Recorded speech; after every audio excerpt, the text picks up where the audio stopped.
Okay, so punta tayo dito.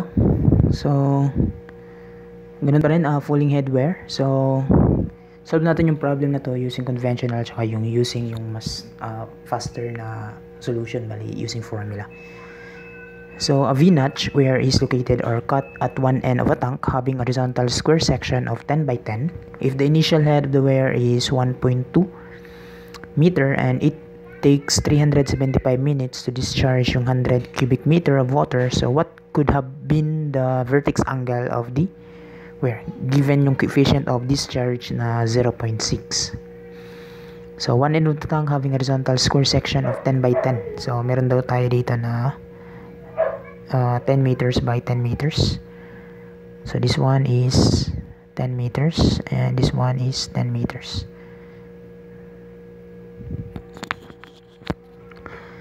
So, since falling head wear to, so bali involvement of time, no?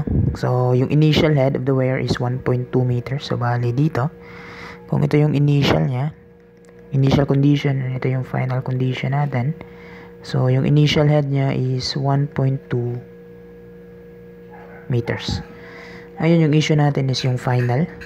Pero nagbigay siya ng clue, no? Na it takes 375 minutes to discharge yung 100 cubic meter of water. So, bali nung na-discharge. Bali yun dito. Ito yung na-discharge, no? Discharge 100 cubic meter of water. And 8 takes, no? 375 minutes. So, times 60 seconds in 1 minute. That is, ilan yan? 375 times 60. 375 times 60. That is 22,500 seconds. Okay, so, bale, masasolve natin yung value ng HF, no? Yung head final. Kasi nagbigay man siya dito ng tawag yan, yung volume na na-discharge niya, no? So, considering yung volume na discharge, so, meron tayong volume na natanggal, di ba? So, yung volume, bali dito na lang. Ayusin ko lang to. So, meron tayong time na 375 minutes. And then per minute, so that is 22,500 seconds. And then considering to, so meron tayong volume, area ng section times yung height niya, ilan yung height na natanggal, no? So yung volume na discharge is 100. So yung area ng section natin, alam natin that is square, so 10 by 10. So meron na tayong value ng H. So bali dito is 1 meter. So yung dito pala is 1 meter, no? Kasi yan yung volume na na-discharge. Bali considering to, parang ganun. So let's say ito yun. Ito yung natanggal na water. Bali yung ito. Ayun, nabivisualize nyo yan. Yan. Okay? So kung 1 meter yan, and yung initially, meron tayong 1.2. So ibig sabihin, this is 1.2 minus 1. So meron tayong final na 0.2 meter. Okay? So 0.2 meter. So okay na ako dito. So pwede na natin gamitin yung formula for the Q, that is differential volume, differential time, which is equivalent to, so for triangular wear or a V-notch wear, since mayroon siyang given na coefficient, and tsaka yung tanong niya is ano daw yung vertex angle, yung theta dyan. Ito yung tanong niya, yung theta na yan.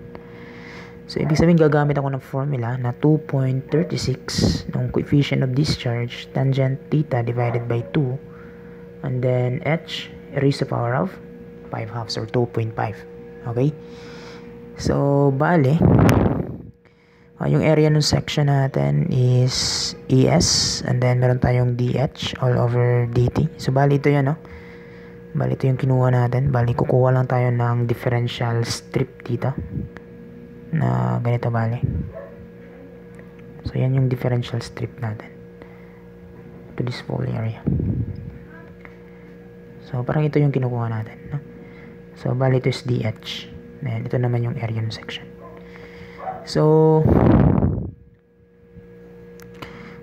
this is equal to 2.36, and alam natin yung C is 0.6 na, that is given, and then tangent theta divided by 2h to the 5 halves. So ngayon, yung ES natin, alam natin that is 10 by 10, so we have 100 dH all over, diretso na lang, no? Kunin ko na lang yung muna yung dt, and then I have ES dH all over 2.36 times 0.6 tangent theta divided by 2h to the 5 halves. So this becomes 100 nung dh all over 2.36 nung 0.6 nung tangent theta divided by 2h to the 5 halves. So ngayon, meron na tayong integration na lang nito lahat, na integrate. So bali dito is 0 to t, and then dito is yung initial height, and then ito yung final height, initial height, and then ito yung final height. So matatanggal yung differential, so meron na tayong integration na lang nung 100, then akit ko na lang yung h, no? So yung h, negative 5 halves dh all over 2.36 nung 0.6 tangent theta divided by 2. So from initial to final head, and then yung initial head natin is 1.2, dito is 0.2. So pwede na natin gamitin to para ma-solve yung vertex angle.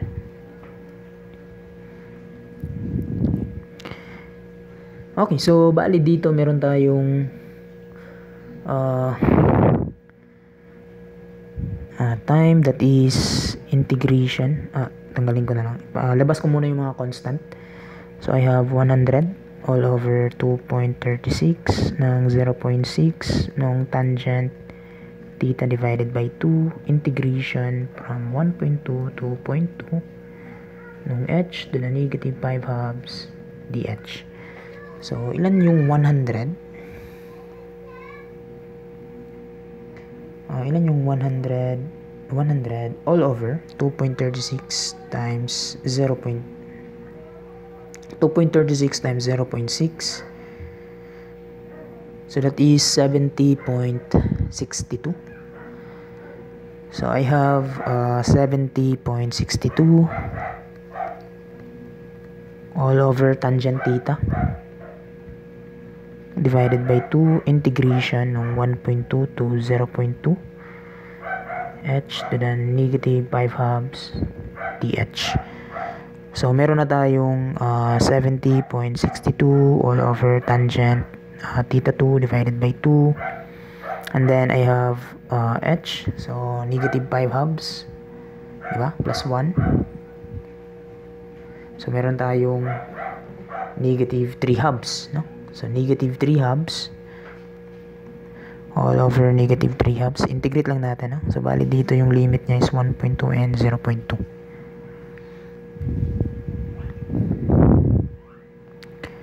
And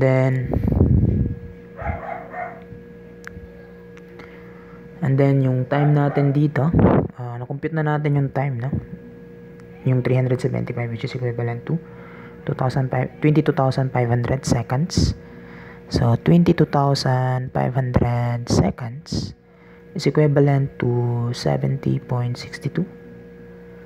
Okay, so gawin ko na lang munang alpha x yung tangent theta divided. So let x be tangent theta divided by 2, and then meron akong 0.2 raised to the power of negative 3 halves all over negative 3 halves minus 1.2 negative 3 halves all over negative 3 halves.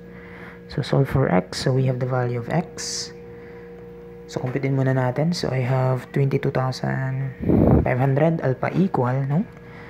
70.62 all over alpha x times Itong dalawang to. Ito naka-fraction. So I have 0.2 raised to power of negative 3 halves, so 1.5. And then negative 1.5.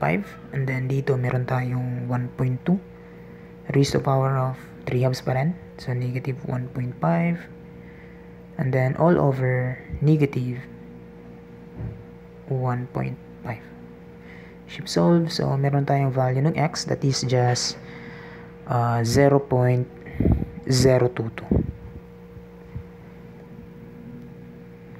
Negative 0.022.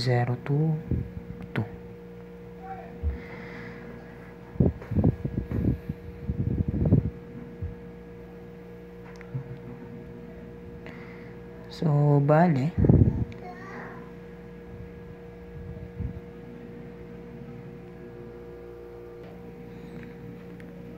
bale, always lang natin ninineglect yung sign na pag nagko-compute tayo ng falling head.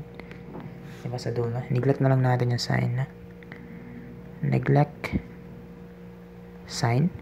So alam natin yung x natin is tangent theta divided by 2. Anyway, kung ilagay mo pa rin yung negative, no? Bali mag-tangent inverse ka ng negative na 0.022, yung magiging result mo lang ng angle is parang negative lang din nung value, no? So, neglect mo lang yung negative na sign. So, bali dito, meron tayong 0.022. So, thus, yung theta natin is just 2 times tangent inverse, di ba? No? 0.022. So, thus, we have 2.52 degrees. Okay, so bali tangent inverse n times 2. Okay, so 2.52 degrees. Okay, so that's it for falling head wear.